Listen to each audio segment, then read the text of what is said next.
حيرة كل يوم يا ترى هطبخ ايه؟ النهارده ان شاء الله هنزل لكم بوصفه انا كنت عاملاها معاكم قبل كده، وقلت لكم انا لما اجي اعملها هنزلها قدام منكم وهعملها معاكم، اللي هي من ضمن التفريزات اللي انا كنت مفرزاها قبل كده، اللي هي كفته. كنت انا عملت معاكم قبل كده اللي هي الكفته اللي بالصلصه. المره دي الكفته اللي هي بتتحمر ببيض او اللي هي الكبيبه الغمراوي. انا بحب دايما ان انا اعمل اكلات كده بتكون عندي في قلب الفريزر، بتوفر عليا حاجات كتيره قوي، وفي نفس الوقت بتكون موفره معايا في حاجه في يوم كده انا مش عارفه هطبخ ايه، او مفيش معايا ان انا انزل ان انا اشتري اي حاجه، فبدور كده في قلب الفريزر اشوف اللي موجود عندي، بطلعه بستخدمه على طول او بطبخه على طول. النهارده قلت اعمل اللي هي الكفته او الكوبيبه الغمراوي. انا كنت عاملاها معاكم قبل كده وسلقاها، وقلت لكم انا هحطها في قلب الفريزر يا دوبك ان هي تطلع تتحمر. انا كنت محتاره النهارده هعمل ايه الصراحه، فعشان كده انا لسه مطلعه كيس، يعني يا دوبك بس اخد حوالي نص ساعه او ساعه الا ربع كده اما فك معايا. هو المفروض ان هو يساب على ما يفك خالص عشان تعرفي ان انتي تطلعي كل واحده بوحدتها ما تتكسرش معاكي. بس زي ما قلت لك عشان انا مستعجله، فانا حبيت ان انا افكه عن بعضه. هو في كده واحدتين تلاتة اتكسروا معايا، بس مش مشكله. انا يعني حاولت ان انا اعملهم زي ما قلت لكم عشان مستعجله. لو مش مستعجله وعارفه ان انا تاني يوم اللي انا هعملها، بطلع الكيس ده واحطه على رف التلاجة ان هو يفك براحته، هتلاقي كل واحده اتفككت عن التانية. طيب انا هعمل جنب منه ايه؟ قلت اعمل جنب منه بطاطس. كان الحمد لله كان عندي بطاطس، قشرت شويه وقطعتهم. بتقطعيهم بقى زي ما انت عايزه، يعني حابه اللي انت تعمليها بطاطس شيبسي براحتك، حابه اللي انت تسلقيها وتعمليها اللي هي اللي تقطعيها طرنشات كده، براحتك. يعني شوفي اللي انت حابه اعمليه. انا حبيت اللي انا اعملها بطاطس شيبسي جنب منها. قلت اول حاجه اعملها اللي انا احمر البطاطس، عشان بعد كده اما اشيل البطاطس احمر ورا منها الكفته على طول عشان ما استهلكش زيت كتير. في بطاطس كده وانا بعملها كانت اتحمرت، فبشيل اللي اتحمر عشان ما يغمقش معايا بزياده. طيب انا هنا جنب منها هعمل ايه؟ انا عملت شويه طحينه، كان برضو الحمد لله كان عندي طحينه، وشويه سلطه بقى قطعتهم كده طرنشات، طماطم وخيار وفلفل وبصل، وكان عندي مخلل طلعته، وكان يوم والحمد لله وقضينا بيه. عايزه اقول لكم ان في ناس كتيره بتستصعب موضوع الاكل ده بسبب غلو الحاجه. يعني اللحمه غاليه، الفراخ غاليه، حتى السمك اليومين دولت سعره بقى صعب قوي. يعني ما يعتبرش ان هو في بند اليوم اللي انا هوفر فيه وهعمل سمك. يعني كنا الاول بنقول السمك، يعني بدل ما اعمل شويه كشري وجنب منه بطاطس وبتنجان وسلطه وكده، بتيجي تشوفي تلاقي اكله السمك اوفر منها. لا، السمك دلوقتي عاد داخل في بند اللحمه والفراخ، فعاد غالي يعني بكتير قوي. مره في الاسبوع اما تجيبيه زي اللحمه وزي الفراخ، لو انت حتى قدرتي ان انت تجيبي اللحمه والفراخ مره في الاسبوع. فالحمد لله ربنا يتولانا برحمته وهتعدي باذن الله. دي الكفته بعد ما فكتها زي ما انتوا شايفينها اهي، اتفرطتها كل واحده بعيده عن التانية. ودي اللي كانت كسر قلت لكم في حدود واحدتين تلاتة كده، مفيش اي مشكله، بس ده عشان انا كنت مستعجله عليه. في ناس بتحب تحمرها، ان هي بتحمرها كده على طول، بس انا ما بحبش الخطوه دي. ليه؟ لان الكفته هتبقى ناشفه معاكي. في ناس بتحب ان هي تحمرها زي الفراخ البانيه، ان هي تحطها في دقيق وبعد كده في البيض والبقسماط وتحمرها. ده براحتك لو انتي حابه. انا بحب ان انا احمرها بالبيض بس زي ما احنا متعودين.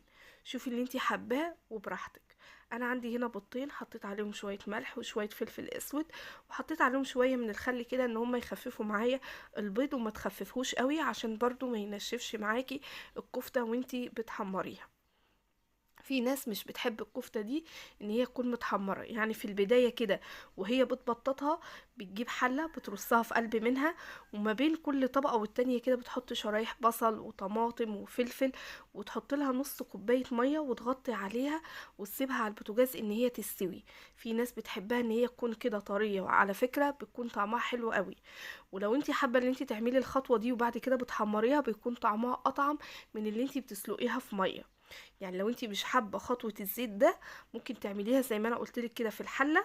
بس اهم حاجه ما بين كل طبقه والتانية تحطي حاجه، يعني بصل او طماطم او فلفل، عشان الطبقات دي ما تلزقش في بعضها. وتحط لها نص كوبايه ميه او كوبايه ميه على حسب الكميه اللي في قلب الحله. اول ما تغلي هد عليها النار وهي هتستوي براحتها، بتبقى طالعه مستويه وطعمها تحفه بدون الزيت ده، لو انتي حابه حاجه بدون زيت. هنا دي الكفتة اهيت بحمرها في قلب الزيت، وزي ما قلت لكم انا عملت جنب منها الطحينة والسلطة والمخلل. في ناس بتحب تاكلها برز، لو انتي حابة تاكليها برز براحتك. في ناس برضو بتحب تاكل جنب منها مكرونة، لو انتي حابة تعملي جنب منها مكرونة برضو ده يرجعلك وده براحتك. انا حبيت ان انا النهاردة اعملها بعيش عشان برضو استغنى عن بند الرز النهاردة، ان انا اوفر رز النهاردة.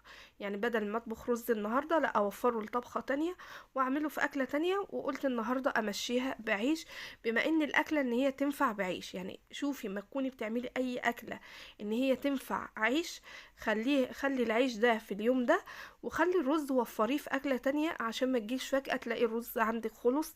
او لو انتي بتجيبي الرز باليوم، يعني اليوم بيومه، هتلاقيه برضو الاكلة بقت غالية معاكي بسبب البند بتاع الرز. فانا هنا زي ما قلت لكم انا استغنيت عن الرز وعملت العيش.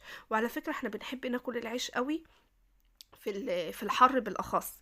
يعني الاكلات، يعني حتى الفراخ بيحبوا ان انا اعملها لهم في الفرن كده، يعني نواشف، يعني عامه بنحب ناكل كده نواشف في الحر. واليومين الجايين بقى هيبتدي الحر، وهيبقى عايزين اكل نواشف بعيد بقى عن الصلصه والطبيخ والحاجات دي اللي هو الاكل التقيل.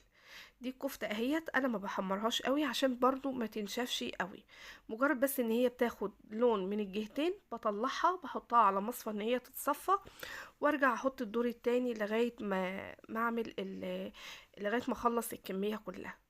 عايزين نقول الحمد لله على اللي ربنا رزقنا بيه، ونقول الحمد لله على اي نعمة موجودة عندنا. يعني ممكن انتي شايفة في ايدك مفيش، بس غيرك شايف ان انتي معاكي نعمة انتي مش حاساها. فالحمد لله نحمد ربنا سواء معانا سواء معناش، ده الرزق ده بتاع ربنا، وربنا له حكمة في اي حاجة بيعملها لنا او بيبعتها لنا. الحمد لله، اهم حاجة ربنا يديم علينا نعمة الصحة والستر يا رب العالمين، ويبارك في اولادنا. دي الكفتة بعد ما خلصتها اهوت هطلعها بقى من الزيت، وده الطبق بعد ما خلصته.